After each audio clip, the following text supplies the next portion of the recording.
Internetinė prekyba ir vartotojų apsauga. Ką reikėtų žinoti, kad nebūtumėte apgauti perkant internetu. Ne paslaptis, kad šiai dienai tiek paslaugų, tiek prekių pasiūla internete yra labai didelė. Vieni pardavinėja per elektroninės parduotuvės, kiti tiesiog pasiskelbia įvairiose portaluose, Facebook'o grupėse arba konkrečiai skelbimų portaluose. Prieš perkant tiek elektroniniai parduotuvėje, tiek Facebook'o grupėse rekomenduoju padaryti analizę, ar visgi saugu nusipirkti tą prekę ir paslaugą. Nes nebūtinai, jeigu pirksite pigiai, tai bus gerai. Pavyzdžiui, pamatėte Facebook'o grupėje, kad pardavinėja bilietus. Konkretus asmuo, pasitikrinkite jo profilį. Ar nėra kažkokių atsiliepimų būtent Facebook'o profilį apie šį žmogų?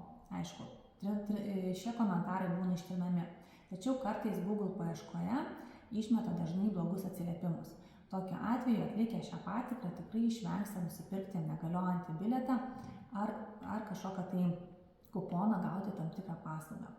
Jeigu tai yra elektroninė parduotuvė, lygiai taip pat pasižiūrėkite, kada jinai įkurta, ar tokia parduotuvė apskritai egzistuoja, ar apie ją yra atsiliepimų. Galbūt ši parduotuvė buvo įkurta tik vakar ar tais konkrečiom šventėm, kad galėtų susirinkti pinigus. Tai visi šie duomenys yra labai svarbus. Jeigu perkate iš kažkokio tai vartotojo, tarkim, Facebook grupė ar kur per skelbimą tam tikrą daiktą, visą laiką pasižiūrėkite vardą pavardę.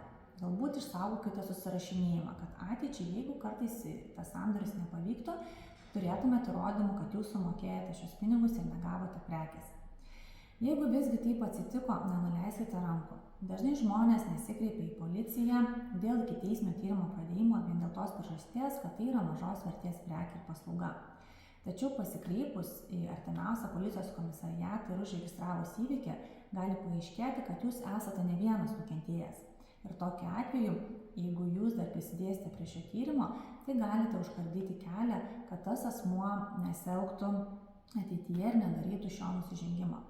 Reikia pažymėti, kad administracinių nusižengimų kodeksas numato bausmę nuo 90 iki 400 eurų, jeigu tai yra nedidelės vertės, pasisavimas, sukčiavimas, turto iššvaistymas. Tačiau jeigu tai yra didesnės vertės turtas, gali grėsti ir baudžiamoji atsakomybė.